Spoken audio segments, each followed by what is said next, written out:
Rajiv sir study point में सभी छात्रों को हार्दिक स्वागत अभिनंदन करता हूं। हम सब यूपी बोर्ड 2023 समाज विज्ञान लेके आया हूं क्लास 10 के लिए। और ये अधलघुती लघुत्तरी प्रश्न है। आइए बच्चा देखते हैं। सबसे पहला प्रश्न है आपका, राष्ट्रवाद से क्या अर्थ है भैया। राष्ट्रवाद, एक चीज बताऊं आपको, राष्ट्रवाद से कहीं ना कहीं क्वेश्चन चाहे लघुत्तरी देते, चाहे अतिलघुत्तरी देते, चाहे दीर्घ उत्तरी देते, ये 100% है, मेरा दावा है कहीं ना कहीं क्वेश्चन देगा। मैं इसको इसलिए लाया हूँ बच्चा, ये छोटा क्वेश्चन होता है, 2-3 नंबर मिल जाते हैं आसानी से। आइए, जो राष्ट्र के प्रति निष्ठा प्रेम रखे वही हम राष्ट्रवाद कहते हैं। हम पहले बताया था, राष्ट्र के प्रति जो प्रेम करता है उसे हम क्या कहते हैं बेटा, राष्ट्रवाद कहते हैं। थोड़ा तबीयत आज डाउन है, थोड़ा खराब है, जिससे से सर्दी बुखार से मैं थोड़ा वीडियो नहीं बना पाया रहा था, तो मैं कोशिश कर रहा हूँ आपको बनाने का। चलिए देखिए, देखते हैं। राष्ट्र के प्रति निष्ठा, उसकी प्रगति और उसके प्रति सभी नियम आदर्शों को बनाए रखना ही क्या कहलाता है, राष्ट्रवाद कहलाता है। भैया देखिए, राष्ट्र का मतलब अपने देश से प्रेम करना, अपना देश से प्रेम करना, उसका नियम को फॉलो करना, नियम जो लगा, नियम सबके लिए, कानून एक बराबर है, सबके लिए बराबर होना चाहिए, यही हमारे लिए है। और अब आते हैं पूर्ण स्वराज की पूर्ण स्वराज का घोषणा कब हुई थी। ये भैया, हमने बताया था कि पूर्ण स्वराज का मांग कब हुई थी, 1929 में भैया। देखिए, कांग्रेस का सम्मेलन हुआ था भैया। ये कहाँ हुआ था, लाहौर में हुआ था भैया। जानते बच्चा मुन्ना, देखिए ये लाहौर में हुआ था। और ये समय अध्यक्ष बनाए गए थे बच्चा, अध्यक्ष बनाए गए थे कि तो JL नेहरू को बनाए थे। ये आप कहीं ना कहीं देखा जाए तो ये भी क्वेश्चन फंस सकता है, ये भी फंस सकता है, ये नक्शे में पूछ सकता है। कहीं ना कहीं आप देखा जाए तो ये 3 क्वेश्चन आपको मिल जाते हैं बच्चा। चलिए, असहयोग आंदोलन क्यों वापस ले लिया गया भैया। असहयोग आंदोलन लेने का सबसे बड़ा कारण क्या था कि गांधी जी ने इसको जब चलाए थे भैया। देखिए, ये गांधी जी चलाए थे, ये गांधी जी चलाए थे भैया, 1920 में चलाए थे। इनका ये मतलब ये था कि असहयोग आंदोलन, मैं अंग्रेजों को सहयोग न करूं, हो सकता है अंग्रेज मेरे सामने क्या करे, घुटने टेक दे और मेरी अपनी जो मांग रखूं वो अंग्रेज मेरे सामने नतमस्तक हो जाए। मगर इन्होंने देखा जाए तो वहाँ देखे चौरी चौरा कांड हो गया। यहाँ पर चौरी चौरा कांड में मतलब है कि 22 सिपाही वहाँ की जनता ने क्या कर दिया, मतलब थाने में आग लगा दिया। और ये जिससे कहाँ से 22 सिपाही जल बुझ के क्या हो गए बेटा, राख हो गए थे। और देखिए, असहयोग आंदोलन 1922 में चौरी चौरा घटना के बाद वापस ले लिया। बहुत बढ़िया। वन में देखिए, वन मृदा की 2 विशेषताएं। देखिए भैया, वन जो मृदा होती है, मतलब देखा जाए तो जो पहाड़ वाली भूमि होती है, जब मिट्टी होती है, उसकी क्या तो विशेषता है। नदी घाटियों में ये मृदाएं दोमट मिट्टी, सिल्टदार होती हैं।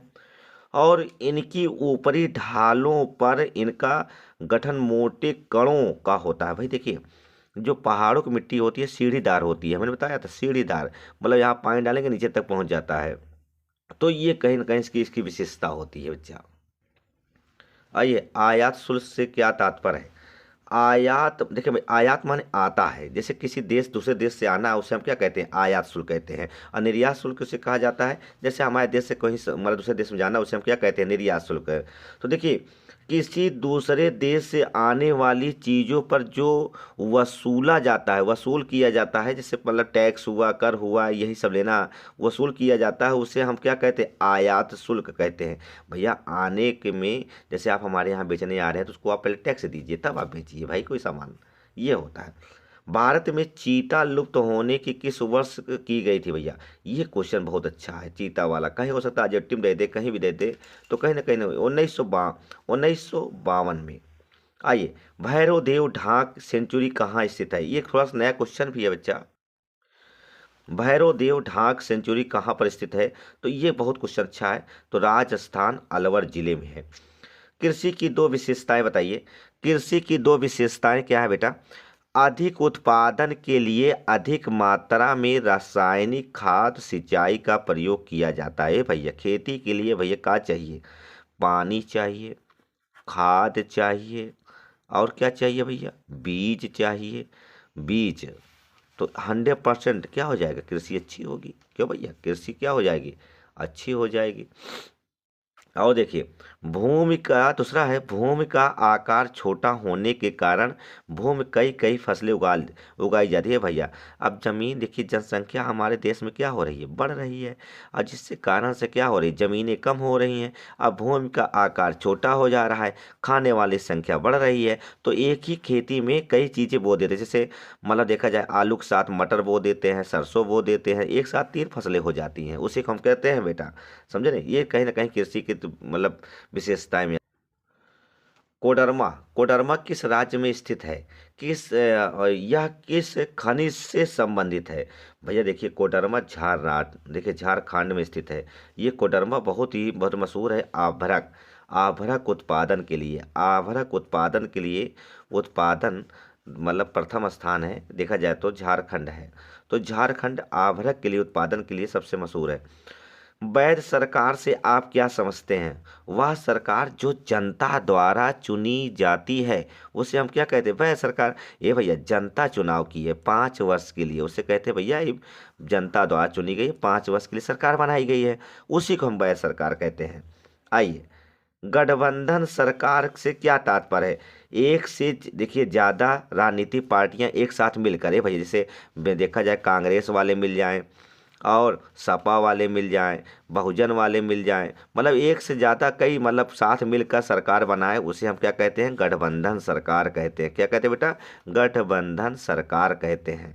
तो इसमें लिखा है, एक से ज़्यादा राजनीतिक पार्टियां द्वारा द्वारा साथ साथ मिलकर बनाई जा गई सरकार को गठबंधन सरकार कहते हैं। तो बेटा ये छोटा सा मतलब मैंने बनाया पार्ट, और ये हमने सोचा कहीं ना कहीं देखा जाए तो एक दो दो नंबर तो 100% मिलते हैं, कहीं कहीं 3 नंबर मिल जाते हैं। ये परीक्षा के दृष्टि से बहुत ही अच्छे मतलब टॉप मैंने महत्वपूर्ण क्वेश्चन ले आए हैं।